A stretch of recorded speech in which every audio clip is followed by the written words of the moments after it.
राधे राधे दोस्तों, कैसे हैं आप सब। दोस्तों, भाद्रपद मास की कृष्ण पक्ष की अष्टमी तिथि को जन्माष्टमी का पावन पर्व मनाया जाता है। यह दिन भगवान श्री कृष्ण को समर्पित है। इस दिन भगवान श्री कृष्ण के बाल स्वरूप का पूजन कर भगवान श्री कृष्ण का जन्मोत्सव मनाया जाता है। इस दिन लोग भगवान श्री कृष्ण का आशीर्वाद प्राप्त करने के लिए पूजा पाठ करते हैं। जन्माष्टमी पर भगवान श्री कृष्ण का पूजन करने और व्रत करने का विधान है। इस दिन भगवान श्री कृष्ण का पूजन कर व्रत करने से वैवाहिक जीवन सुखमय बनता है, संतान सुख की प्राप्ति होती है, जीवन के सभी क्षेत्र में उन्नति मिलती है, भगवान श्री कृष्ण की असीम कृपा प्राप्त होती है और कष्टों से छुटकारा मिलता है। जन्माष्टमी का व्रत मनचाहा वरदान प्रदान करने वाला होता है। जन्माष्टमी व्रत के सभी नियम एकादशी व्रत की तरह ही होते हैं। जन्माष्टमी के व्रत में फलहार किया जाता है, लेकिन एक ऐसा फल है जिसे जन्माष्टमी के व्रत में भूलकर भी नहीं खाना चाहिए। अगर इस व्रत को गलती से भी जन्माष्टमी के दिन खा लिया जाता है तो जन्माष्टमी का व्रत पूर्ण नहीं होता, साथ ही पूजन का भी फल प्राप्त नहीं होता। भगवान श्री कृष्ण की कृपा प्राप्त करने के लिए जन्माष्टमी के दिन इस फल को भूलकर भी नहीं खाना चाहिए। दोस्तों, भगवान श्री कृष्ण की कृपा प्राप्त करने के लिए कमेंट बॉक्स में जय श्री कृष्ण, जय राधे राधे, जय राधे कृष्ण जरूर लिखें। शास्त्रों के अनुसार हजारों वर्षों से भी अधिक तपस्या करने से जो पुण्य प्राप्त होता है, उससे भी कहीं अधिक पुण्य एकादशी व्रत करने से होता है।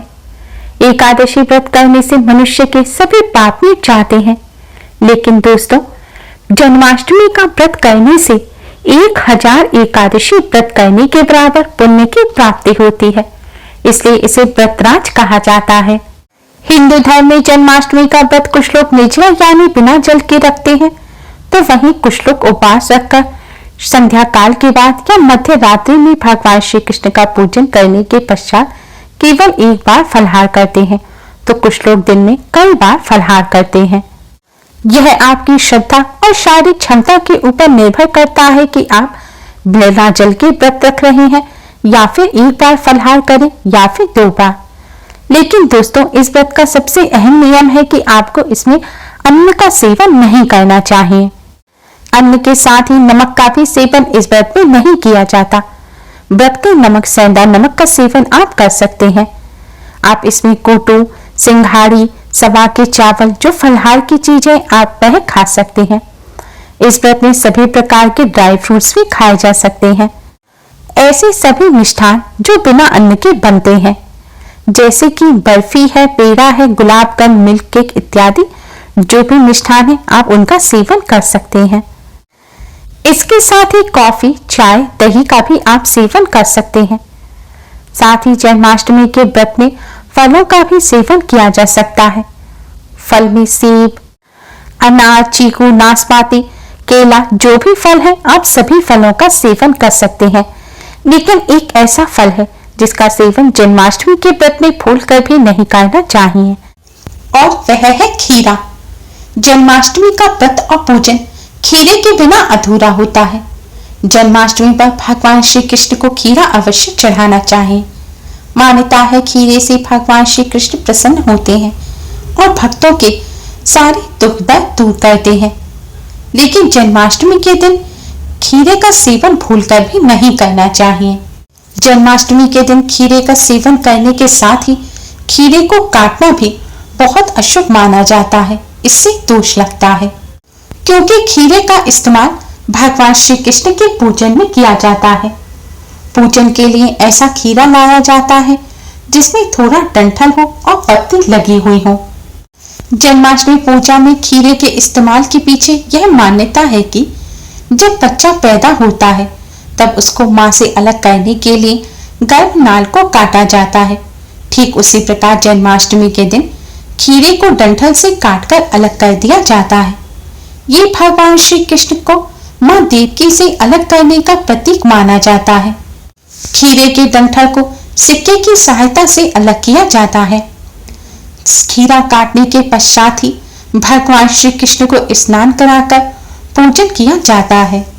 जन्माष्टमी के दिन खीरा काटने की प्रक्रिया को नाल छेदन कहा जाता है।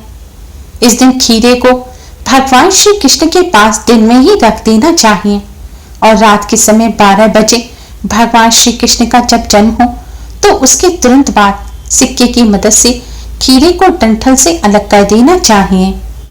फिर शंख बजाकर भगवान श्री कृष्ण के जन्म का उत्सव मनाना चाहिए। दोस्तों, खीरे को काटकर ही भगवान श्री कृष्ण का जन्मोत्सव मनाया जाता है।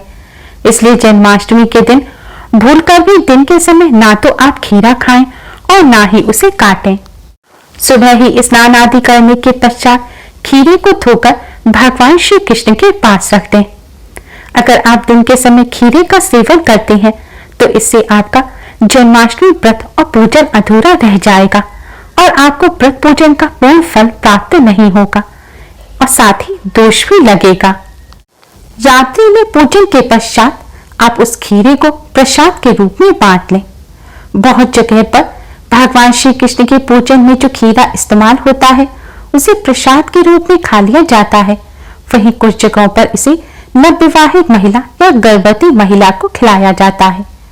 मान्यता है ऐसा करने से भगवान श्री कृष्ण की तरह ही पुत्र की प्राप्ति होती है। पूजन के पश्चात सबसे पहले खीरा खाकर ही आपको आगे फलहार करना चाहिए। जन्माष्टमी के दिन सभी भक्तों को अधिक से अधिक भगवान श्री कृष्ण का पूजन करने में, मंदिर को झूले को सजाने भी समय बिताना चाहिए। ऐसे में सेहतमंद रहना बहुत आवश्यक है। इसलिए जन्माष्टमी व्रत की शुरुआत आप एक मुट्ठी बादाम या अखरोट के साथ करें। ऐसा करने से आपको जरूरत भर की एनर्जी मिलेगी, साथ ही इम्यून सिस्टम भी अच्छा रहेगा। जन्माष्टमी के व्रत में रसीले फलों का सेवन करना चाहिए। ऐसा करने से पानी की कमी नहीं होती, जिसकी वजह से डिहाइड्रेशन नहीं होता। आपको ज्यादा से ज्यादा पानी पीना चाहिए और फलों का सेवन करना चाहिए। आप फल का जूस भी पी सकते हैं, लेकिन डिब्बा बंद जूस पीने से बचें। घर पर भी जो जूस पिए उसमें नमक ना डालें। अगर जरूरत लगे तो आप सेंधा नमक डाल सकते हैं। जन्माष्टमी का व्रत एक गिलास लस्सी पीकर भी आप शुरू कर सकते हैं। लस्सी पीने से आपको व्रत में अधिक प्यास नहीं लगेगी और आपका पेट भी लंबे समय तक भरा हुआ रहेगा। जन्माष्टमी के व्रत में जो लोग फलहार करते हैं वे इस दिन सुबह और शाम के समय साबूदाने की खिचड़ी, कूटू के आटे की बनी पूड़ी वगैरह खा सकते हैं। आप सवा के चावल की खिचड़ी या फिर खीर भी बनाकर खा सकते हैं। लेकिन ध्यान रखें, आप आज के दिन जो भी पकवान बनाएं उसका सबसे पहले भगवान श्री कृष्ण को भोग लगाएं और भोग में तुलसी का पत्ता जरूर रखें। उसके पश्चात ही आप वह पकवान खाएं। व्रत का जो भी फलहार है आप बना रहे हैं उसका आप भगवान श्री कृष्ण को भोग लगाने के पश्चात ही सेवन करें। आप भगवान श्री कृष्ण को भोग लगाकर जब भोजन करेंगे तो वह प्रसाद के स्वरूप आपके शरीर में जाएगा। इससे आपको ज्यादा ताकत तो मिलेगी ही, साथ ही भगवान श्री कृष्ण का आशीर्वाद भी मिलेगा।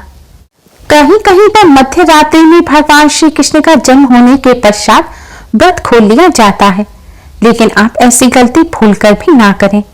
जन्माष्टमी व्रत का पारण अगले दिन सूर्य उदय होने के बाद, अष्टमी तिथि या रोहिणी नक्षत्र समाप्त होने के बाद ही करना चाहिए। तभी जन्माष्टमी का व्रत पूर्ण होता है और जन्माष्टमी व्रत का पूर्ण फल प्राप्त होता है। अगर आप मध्य रात्रि में ही भोजन कर लेते हैं, भोजन यानी कि अन्न वगैरह का सेवन कर लेते हैं, तो इससे आपका व्रत अधूरा रह जाएगा। आप मध्य रात्रि भी फलहार की सभी चीजें खा सकते हैं। जब आप व्रत का पारण करें यानी कि व्रत खोलें तब बहुत भारी भोजन एकदम ना करें। सबसे पहले तो आपको व्रत खोलने के लिए भगवान श्री कृष्ण का पंचामृत या फिर भगवान श्री कृष्ण को आपने जो मिष्ठान का भोग लगाया है उसका सेवन कर आपको व्रत खोलना चाहिए। अगर निर्जला व्रत रख रहे हैं तो भगवान श्री कृष्ण को आपने जो खीरे का भोग लगाया है उसे खाकर भी आप व्रत को खोल सकते हैं। प्रसाद खाकर व्रत खोलें, थोड़ा पानी पिएं, उसके बाद आप थोड़ा कुछ खाएं और फिर बाद में भोजन करें। अगर एकदम आप भोजन करेंगे तो आपके पेट में भारी हो जाएगा और गैस की समस्या भी हो सकती है। व्रत के दौरान कई लोग चाय और कॉफी का सेवन करते हैं, जबकि विशेषज्ञों की माने तो व्रत में इन चीजों को पीने से परहेज करना चाहिए। लेकिन अगर आप चाय कॉफी के बिना नहीं रह सकते तो आप इनके साथ कुछ खाएं जरूर। आप चिप्स वगैरह खा सकते हैं, कूटू की पकौड़ी या कोई अन्य चीज खा सकते हैं, लेकिन सीधे खाली चाय कॉफी आप ना पिएं। अगर आप व्रत नहीं भी रख रहे हैं तब भी आपको दिन में इस फल का सेवन नहीं करना है। और व्रत ना रखने वाले भक्त भी आज के दिन प्याज, लहसुन, मीट, अंडा, शराब वगैरह का सेवन ना करें। अगर आपको गैस की या एसिडिटी की प्रॉब्लम है, गर्म चीजें आपको नुकसान करती हैं, तो आप अगर व्रत में कूटू खाएं तो कूटू के साथ दही अवश्य ही खाएं, वरना कूटू की गर्मी से आपको नुकसान हो सकता है, मुंह में और पेट में छाले भी हो सकते हैं, साथ ही एसिडिटी की भी समस्या हो जाती है। इसलिए कूटू के साथ दही का सेवन जरूर करें, नहीं तो कूटू के साथ बराबर मात्रा में सिंघाड़ी का आटा मिलाएं और उसके बाद ही आप इसका सेवन करें। उम्मीद है आपको हमारी ये वीडियो पसंद आई होगी। प्लीज लाइक कर अपने फ्रेंड्स के साथ शेयर जरूर करें, जिससे वह भी इससे लाभ प्राप्त कर सके। हमारी और भी वीडियोस के लिए हमारे चैनल को सब्सक्राइब कर बेल आइकन को भी जरूर दबाएं। Thanks for watching. Radhe Radhe.